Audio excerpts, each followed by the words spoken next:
This is a 1957 Chevrolet 3200. We're gonna take her for a quick drive and show you around the truck.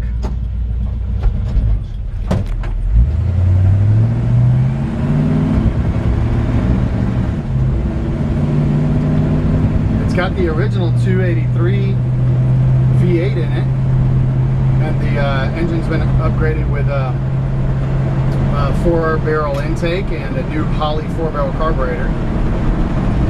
I'll hold my finger up there for you. You can see the drive's nice and straight. Does have just a touch of play in the steering wheel, as you would expect from driving an old truck, but the transmission shifts out nice. And it's got an upgraded, it's been upgraded, so the transmission's the only thing in the drivetrain that's not original. It's got a 350 turbo automatic transmission, shifts out nicely. It still has the original rear end, so it's not a speed demon. You know, it'll do about 65 or so comfortably, but you know, it's not made to do 85 miles an hour down the freeway. Steers nice and easy. I love these big old steering wheels. They make it easy.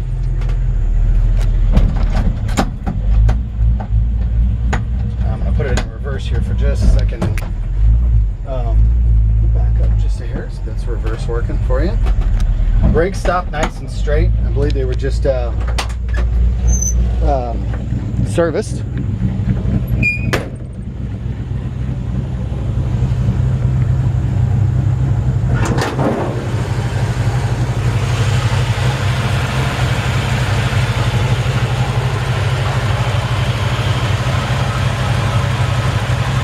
Nice smooth running engine. I'm actually going to turn the truck off so we can hear a little better. Actually, let me show you the back.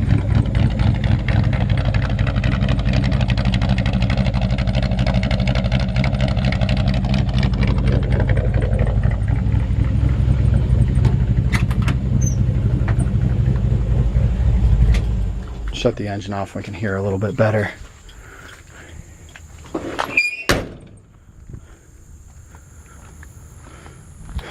So yeah, like I said, 283, which is cool. I pulled the tag on it, or the number off the back, and that's a 1-year only block number, made specifically for a 1957 V8. There's the hood, just showing you that it's rust free.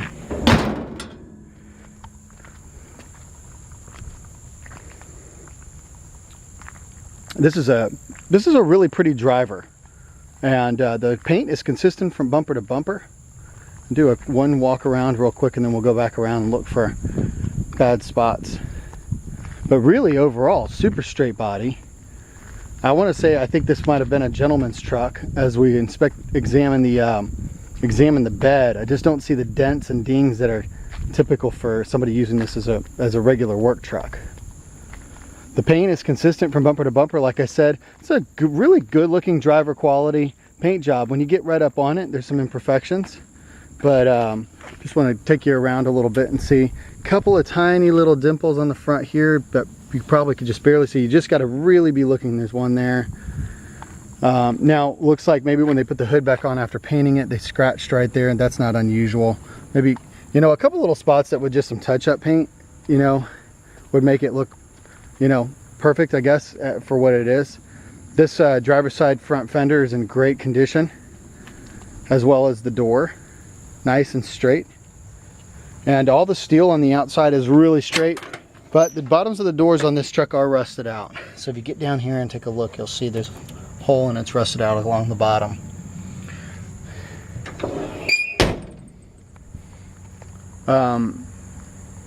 Top of the cab in great shape, nice and straight. One little paint crack here, and then sides of the cab are in great shape.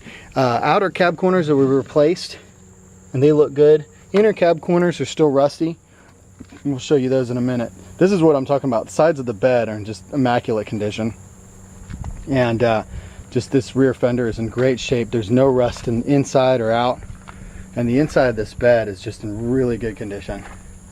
And typically what I'm looking for here is dents and dings that are synonymous with, you know, wood being thrown in here and tools being thrown in here, and I just don't see that. Maybe a couple of you know, there's some scratches and stuff, but nothing that looks like dents and dings from being a work truck. This tailgate's in great shape. Got one little paint pop right here on the R.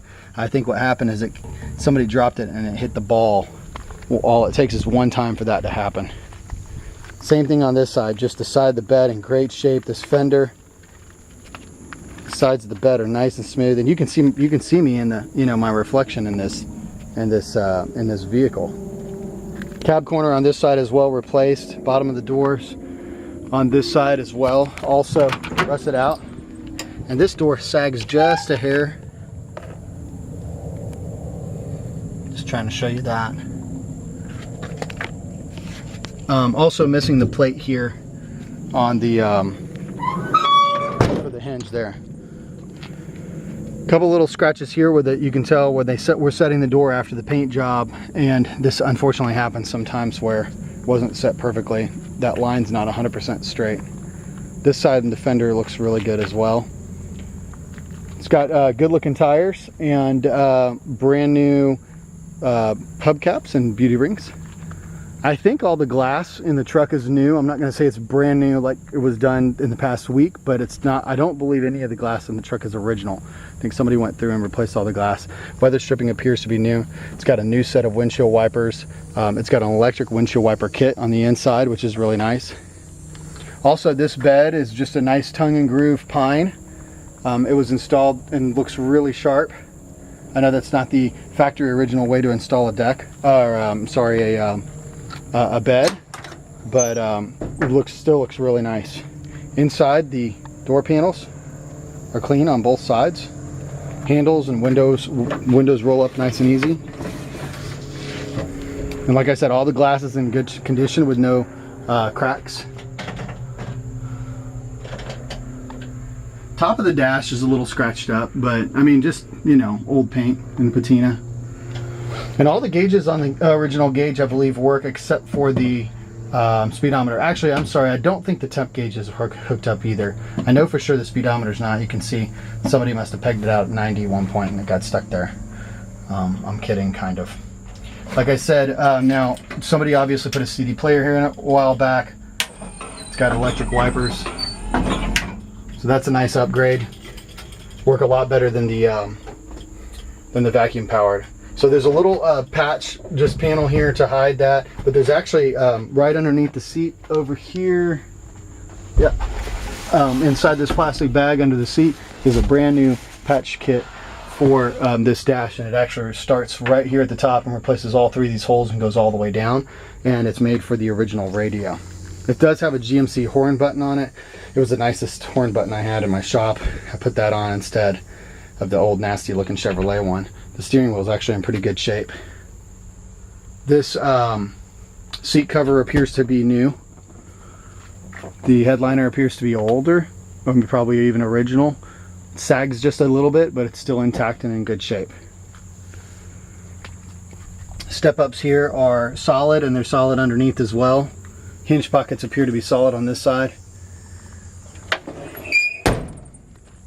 Step ups on the other side are also solid, and we'll show you the underneath here in just a second. Nice solid. This hinge pocket down here has got a little bit of a patch if somebody put in here some insulation. I see people do that sometimes. Appears to be overall fairly solid, maybe just a touch of rust in there. The top one right here is definitely solid. Carpet in the side of the truck is in good shape. It's not brand new, but it is in good shape, and it looks like it was a carpet kit that's made specifically for this truck.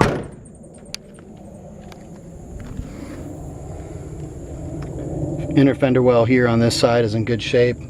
A couple of small spots of rust you can see right there. Other than that, nice and clean. Like I said, step ups on both sides are clean, free of rust, as well as the frame. This poor truck's got a bunch of dirt daubers in it. I should have hit this thing with a pressure washer and cleaned it up, but these are the original floor pans. They are in really, really good shape. I don't see any rust in the floor pans. The only spots of rust that I'm seeing underneath the truck are the back cab corners. And like I said, the outer parts were replaced with steel, but then the inside was just left grody looking like that. And it's kind of a shame. I mean, I guess I could have done it in my shop, but just getting the Ziz wheel and cutting this straight will just make it look so much better. You don't even have to replace the inner cab corner if you don't want to. And the truck looks identical on the other side.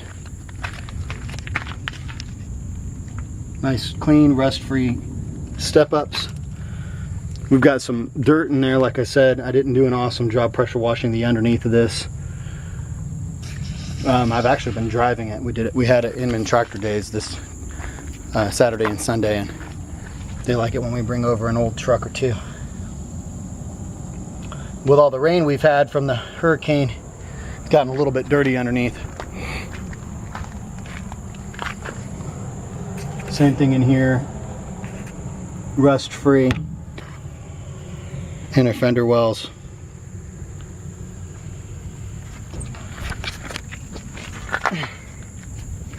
Step ups are rust free. I mean, obviously there's surface rust. I've got, every once in a while somebody wants to get upset with me because I said rust free when they saw surface rust, but same thing on this side. Outer cab corner was replaced, inner cab corner looks grungy. So could be cleaned up or just by the inner cab corner kit. Other than that, this is all nice and clean. This is original undercoating. That's not rust. Original undercoating. Same thing over here. Original floor pans in great shape. Get some free dirt daubers. Cab to body mounts are in good shape. One rust hole there. Looks like it was patched here in the front. So this is not a rust-free, completely rust-free truck, but it's definitely not a rusty bucket either.